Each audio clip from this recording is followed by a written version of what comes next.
Ladies and gentlemen, it is the best time of the year. It is Go Fest season. Pokemon Go Fest 2025 is coming to Pokemon Go this weekend with Osaka.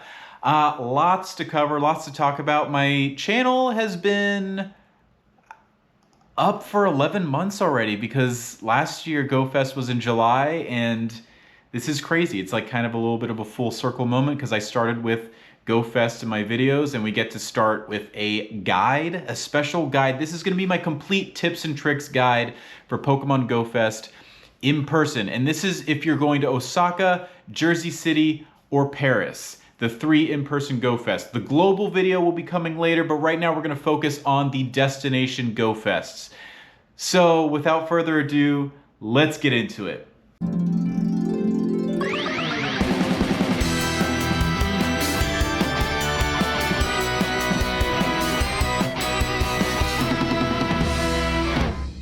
All right, so there's a lot to go over. A lot of very, very exciting things. It's going to be a little bit overwhelming, so let's take a breather.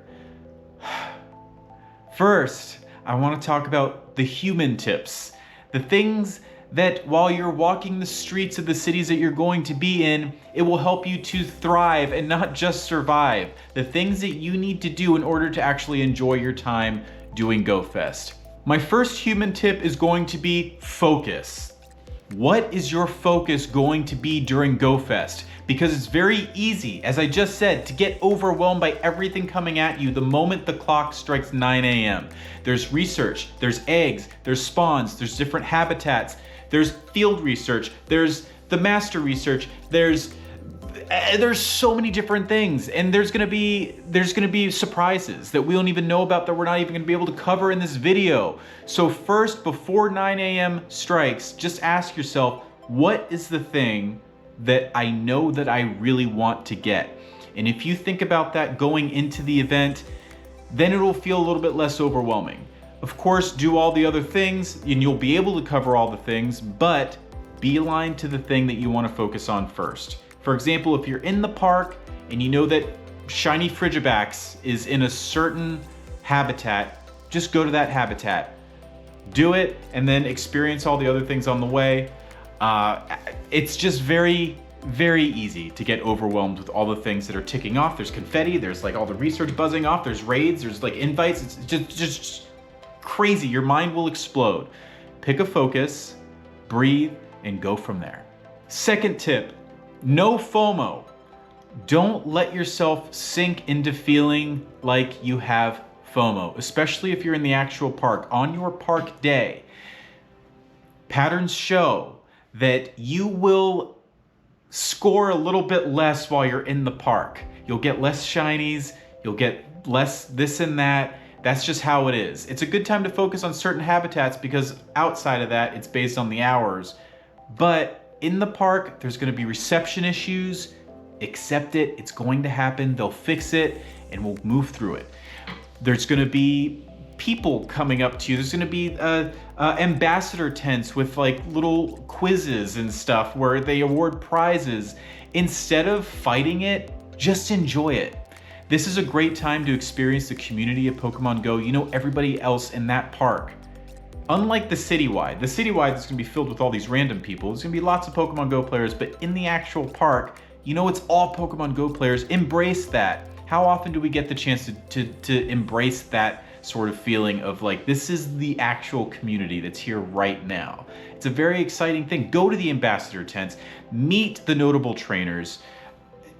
There's so much to do there other than clicking on your phone. And honestly, like I typically forget some of the featured Pokemon in these in-person events. Years later, I'll remember like the interaction. It sounds cheesy. I remember the interactions. I remember the laughs. I remember the social part of it. I hardly remember like the Pokemon catches unless it's like I catch a Shundo or something, and then obviously, but that's fueled by everyone celebrating around me that I got the Shundo. So don't experience FOMO. The park is gonna be what it is. But even outside of the park, if you don't find the shiny that you're like really going for, like I just mentioned the example of Frigibax. If you don't get Frigibax during Go Fest, it will be back. The dragons, everything will be back, by the way. Everything comes back to the game. Everything. So don't get too pent up about it. Especially like Frigibacks. That example, it will come back as a community day next year. The Pokemon GO Fest, the dragon that they bring out is a teaser for the community day in June the following year. So it is what it is. Don't let yourself experience FOMO. Experience the community. Just be with the people. It's a good time. Now we're going to talk about some supplies that you should keep with you in Pokemon GO Fest. So for these, because you're going to be out the entire time, hardly do people ever get the chance to go back to their hotel, apartment, Airbnb, whatever it is. So a few things to keep in mind. First of all, try as hard as you can to bring a lighter bag, a bag that's not filled with too much stuff, but these are the essentials. Okay, first of all, you're going to want comfortable clothing. You're not there to impress anyone. It's going to be hot. It's summer. You're going to be carrying stuff. You're going to be out for 9+ hours. It's 9 to 6 during each day. That's a long time. So make sure you wear comfortable clothing. And this most especially means comfortable shoes. You do not want to regret the shoes that you're going to wear. Don't break out new shoes on the first day. Don't bring shoes that are not tennis shoes. I would say don't bring flip-flops. Bring comfortable tennis shoes that are light, that you've worn before, that you know are sturdy and will last you throughout the whole day. That is so freaking important. I am telling you, I have met so many people who start the day and like an hour in, they're like, my shoes hurt, I can't walk, I gotta stop. And if you can't walk, you can't play the game. That's just how it is. Okay, so going from there, you're gonna want water and some kind of hydration booster, like something to put in your water for electrolytes, because it's very easy to get dehydrated out in the sun in the summer in any of these cities. So think about that. Also, you're gonna want snacks. You're gonna wanna keep your energy up. So bring snacks, bring energy bars, like little things that you can keep in, and there's obviously gonna be plenty of places for you to eat and drink around the city. There's food trucks in the park. During your park day, there are food trucks, but there's usually long lines. I hate standing in those lines because it's like a half hour of just standing in one spot and only clicking the spawns that are actually right there. And that's a waste of time.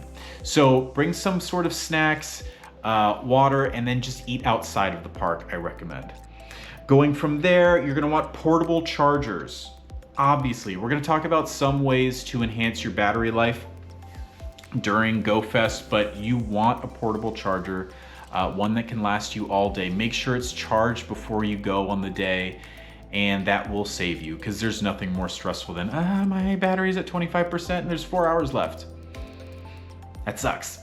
So also, you're gonna want some sort of sunscreen. I would recommend, it's gonna be sunny, you're gonna wanna protect yourself. And last but not least, wear deodorant. Please, for me, not for you, wear deodorant. Please, wear deodorant, wear deodorant.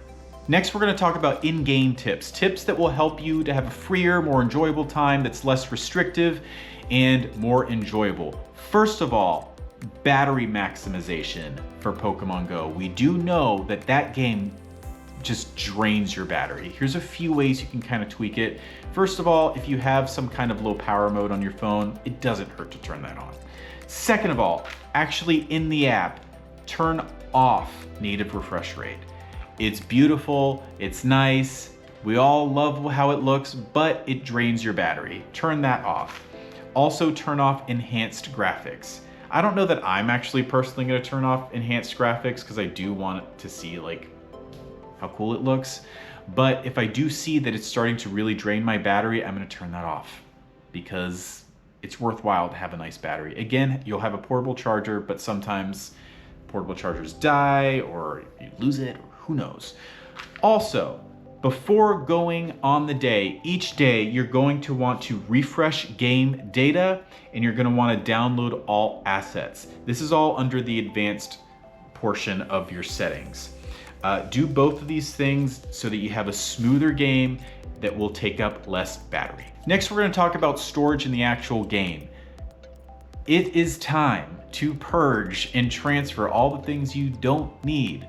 All those extra small Pokemon that you saved for potential showcases that are not showing up, delete it.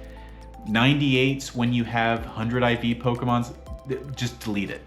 20 community day shinies. I recommend just keeping 10 community day shinies and then transferring the rest, because why do you need more than 10 from each community day? Think about it. Why? I recommend having 500 to 1,000 spaces available, because there's not much worse than having to go through and transfer every 30 minutes. It just takes away from your gameplay. It is not optimal.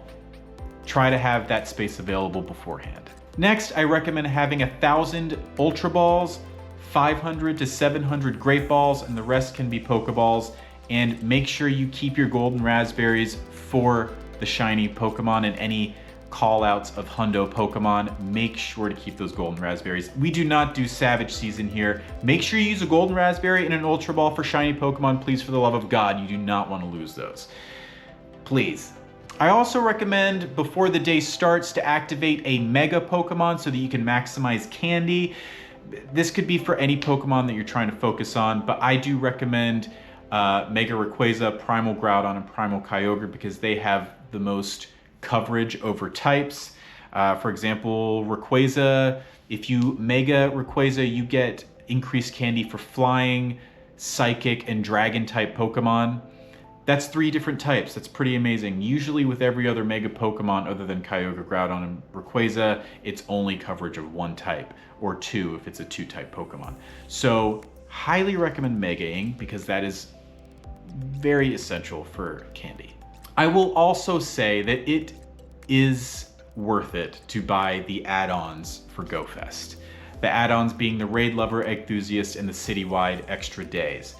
Because, especially if you're someone who is a dedicated player who is traveling from across the country like I am, I'm going from Atlanta to New Jersey, what is that percentage that I am spending that is going to be an add-on? If I'm paying hundreds of dollars on a flight, money on lodging, food, travel, etc., adding $15 for the Enthusiast add-on is just going to be worth it for my enjoyment of the day. Why not? $15 isn't much. However, if you are a casual player, someone who is just local to New Jersey or Osaka or Paris, and you're just happening upon this event, then yeah, you have different priorities. But for a dedicated player who's spending all this money already, $15 isn't too much, and it's highly recommended because it really does boost your gameplay. I also recommend setting lucky eggs and star pieces at the very beginning of the event. You can stack them up to, I think, 24 hours, I think it is, a long time. It's recommended to stack those at the top so that you don't have to keep going in and activating them and wasting time and potentially forgetting. I know I would normally forget. If I only stack like maybe 2 or 3, after that time goes, I could be 4 hours later and be like, oh my gosh, my lucky egg has been expired all this time and I just missed out on a bunch of XP or Stardust for the star piece. So I recommend stacking at the very beginning. I will also say that you should arrange special trade appointments before the day. Arrange where you're gonna meet, arrange what time, especially if you're in a group. It is good to be cognizant of, like, it's a crazy, overwhelming, fast-paced day. So if you can plan any of it, that's one thing you can plan. Now let's get into the actual event of Pokemon GO Fest and what you can expect on these days. So mostly these 3 cities, Osaka, Jersey City, and Paris, they're all gonna have the same features for the most part. I would say about 95% will be the same features. So if you're going to Osaka, but you can't make it to Paris, you're not missing a whole lot that you didn't already experience in Osaka. So let's get into some of the things that are going to be the same across the board, which again is going to be about 95% of the things. So first, you can experience the hours of 9 a.m. to 6 p.m. each day for GO Fest. Also, the bonuses are all going to be the same for all 3 cities.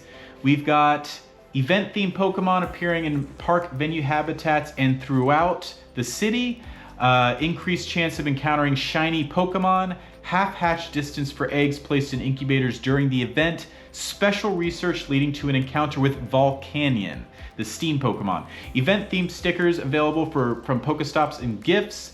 2-hour lure module duration. Habitat-themed collection challenges. 3 surprise encounters in Ghost Snapshot per day, and that will feature Fan Rotom, and it's likely going to be shiny. Hasn't been said or confirmed yet, but that's what happened last year. And also 2 times catch candy. Going from 12 a.m. to 11:59 p.m. is going to be up to 9 free raid passes per day, up to 6 special trades per day, decreased Stardust costs for trades, open up to 40 gifts a day, and there's going to be featured attacks available as well. There's also going to be special add-ons as mentioned that will elevate your gameplay. First, you've got the Egg Enthusiast. It's going to give you quarter hatch distance, not stacked with the half hatch distance you already have for the event ticket. You'll have 3 times hatch XP, 3 times hatch candy, as well as 3 times hatch Stardust. If you get the Raid Lover add-on, you get up to 18 daily raid passes. You get additional 5,000 XP from completed raids, 6 additional candy rewarded for catching Pokemon in 5-star raids, and 3 additional candy XL awarded for catching Pokemon in 5-star raids. If you add an extra day with the citywide gameplay, you get event-themed Pokemon appearing in the wild, you get increased chance of encountering shiny Pokemon, up to 6 special trades per day, half Stardust cost for trades, half hatch distance, up to 9 daily free raid passes by spinning photo discs at gyms, and event-themed field research tasks. I will add that if you add an extra day with the citywide experience, any other add-ons that you got before, like the Egg Enthusiast or the Raid Lover, will also apply to the extra day. So if you're going to Jersey City and you get the $15 Raid Lover for your park day, if it's Saturday afternoon, then it will happen Saturday all day. But if you add Sunday, then that same Raid Lover add-on will apply to that day as well. So it's pretty nice. You get $15 for 2 days, or however many days you're going. So Volcanion will be appearing at all 3 Go Fest locations. If you happen to go to all 3, know that you will only be encountering Volcanion once, and every other time you do the special research for Volcanion, you'll be getting candy instead of Volcanion. The shiny debuts are all the same across all 3 cities. You're gonna have shiny Carbink and shiny Frigibax, that whole Frigibax line. Very exciting ones, a cool icy blue for both of them. I'm glad that Carbink is finally gonna be shiny. I feel like that's been a long time coming. So yeah, I'm definitely going for that one, and it'll make 10K eggs a little more interesting because I'm so tired of hatching Carbink. You'll also have early access to the crowned form of Zamazenta and Zacian, and rumor has it that is going to be eligible for battles, for max battles. So that's pretty cool, because we do need a good steel and fairy type in Zacian against some of these Pokemon. So very eagerly awaiting that. And so you get early access if you go to one of these in-person cities. So that's very exciting. Howlucha will also be making an appearance in all 3 cities, and I really hope it's shiny. Really, really hope. We don't have any information on what's going to be in the egg pool yet, and that's usually a very big thing. I mean, there's an Egg Enthusiast add-on, so the fact that we don't have the actual egg information yet, and Osaka is starting this weekend, very eager for that, and I'm wondering if Howlucha and Klefki are going to be shiny in those eggs, because that would be fun. I don't know, we'll see. Also in Go Snapshots, as I mentioned, is gonna be Fan Rotom. Last year we did get the regular Rotom as shiny eligible, so I'm hoping that this one will be as well. And I hope they bring back regular Rotom, because I would like another chance to get that shiny. That is one of the rarest shinies in the game, and I would be grateful to have another chance to try to get it. There will also be Zacian and Zamazenta in raids. Not sure if that's going to be the crowned version or if the crowned version is only going to be in special research. We will see. So far it just says Zacian and Zamazenta in raids, which is pretty exciting. They can both be shiny, they're great Pokemon, and the crowned form is going to be integral in the game. So now we're going to talk about the things that make each in-person event different, which again is not much, it's about 5% of everything. So the first thing that's going to be different, we're going to start with Osaka. First, we're going to start with the dates. The dates are going to be different because it's going to be 4 days. It's Thursday, May 29th until Sunday, June 1st. Also, what's going to be different is the prices for everything. It's going to be in yen, obviously. So the Egg Enthusiast and Raid Lover add-ons are going to be 1,900 yen, and the citywide gameplay add-on is going to be 2,600 yen. Also, the habitat names and the spawns are slightly different. So the first habitat is Calming Tea House. That will feature Chansey, Snorlax, Marill, Corsola, Chimecho, Munna, Furfrou, Swirlix, Cutiefly, Morlul, Komala, Jangmo-o, Hatena, and some trainers might encounter Drampa. In the Habitat Carnival grounds, you have Heracross, Teddy Ursa, Slugma, Scraggy, Colossus, Vinolite, Frillish, male and female, LGM, Dewpider, Togedemaru, Citadel, Frigibax, and rarely Turtonator. In the Habitat Noble Fields, you'll have Galarian Farfetch'd, Dunsparce, Timber, Carablast, Shelmet, Pawniard, White Flower, Flabebe, Skidoo, Fomantis, Squovet, Wooloo, Phalanx, Smoliv, and Druddigon. In the Habitat Sunken Treasure, you'll have Totodile, Corphish, Finneon, Blue Striped and Red Striped Basculin, Inkay, Binacle, Skrelp, Clauncher, Carbink, Wimpod, Sandygast, Wiglet, and Rockruff. So yeah, that is pretty cool. Also, you'll have Spinda numbers 8, 2, 4, and 7. All three cities have 2, 4, and 7, but Osaka will have Spinda number 8. Going to Jersey City. So Jersey City we have going from Friday, June 6th to Sunday, June 8th. The prices on everything is going to be $15 for the Enthusiast, $15 for the Raid Lover, and $20 for the City add-on. The habitats for Jersey City are going to consist of Mechanical Marvels, which will have Meowth, Hoppip, Chimecho, Beldum, Ferroseed, Clink, Galarian Stunfisk, Gollet, Heatmore, Durant, Jangmo-o, Phalanx, Tadbulb, and rarely Bombardier. In the Habitat Carnival grounds, you'll have Heracross, Teddy Ursa, Slugma, Scraggy, Colossus, Venolite, Frillish male and female, Elgium, Dewpider, Togedemaru, Citadel, Frigibax, and rarely Turtonator. And then in the Habitat Noble Fields, we'll have Galarian Farfetch'd, Dunsparce, Timber, Carablast, Shelmet, Pawniard, White Flower Flabebe, Skidoo, Fomantis, Squovet, Wooloo, Phalanx, Smoliv, and rarely Druddigon.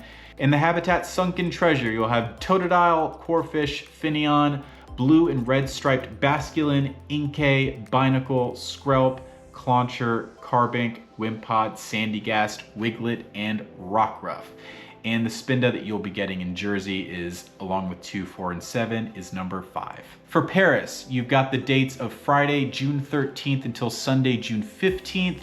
The prices on everything is going to be in euros, obviously. So you got 15 euros for the Enthusiast and Raid Lover, respectively, 15 for one, 15 for the other, as well as 20 euros for the city-wide gameplay. And the habitats for Paris is going to be, the first one's gonna be Ancient Temple, and that will have Rhyhorn, Sableye, Duskull, Chimecho, Skorupi, Drillbur, Archon, Gothita, Gullet, Rufflet, Phantump, Jangmo-o, Grievard, and Sandile. In the Habitat Carnival grounds, you'll have Heracross, Teddy Ursa, Slugma, Scraggy, Colossus, Vinolite, Frillish male and female, Elgium, Dewpider, Togedemaru, Citadel, Frigibax, and rarely Turtonator. So it looks like the only real difference in spawns is that first habitat, but we'll keep going. In the Habitat Noble Fields, you have Galarian Farfetch'd, Dunsparce, Timber, Carablast, Shelmet, Pawniard, White Flower Flabebe, Skidoo, Fomantis, Squovet, Wooloo, Phalanx, Smoliv, and rarely Druddigon. And the last habitat, same as the other two, for Sunken Treasure is going to be Totodile, Corphish, Finneon, Blue and Red Striped Basculin, Inkay, Binacle, Skrelp, Clauncher, Carbink, Wimpod, Sandygast, Wiglet, and Rockruff. And the Spindas you're gonna get for this, along with 2, 4, and 7, is number 6. So another commonality for all of the in-person events is incense encounters will have all the unknowns spelling out sword and shield, as well as the question mark and the exclamation mark. So that is fun. I know there's probably gonna be other things that are gonna be appearing in the incense, like last year. Like I know there's a rumored costumed Pikachu that's been leaked, as well as a costumed Phalanx that's been leaked. So there's gonna be plenty more to look forward to, along with the egg pool. We still don't know what that is. So there's still more to report, but this is kind of the gist. I hope this video was helpful. I hope that you guys enjoy yourself. If you're going to one of these cities, please let me know in the comments which one or which ones you're going to. I am going to Jersey City. I hope to see some of you out there. Please say hi. Leave me a comment, like, subscribe, share, and we'll talk to you soon out in the field. Bye.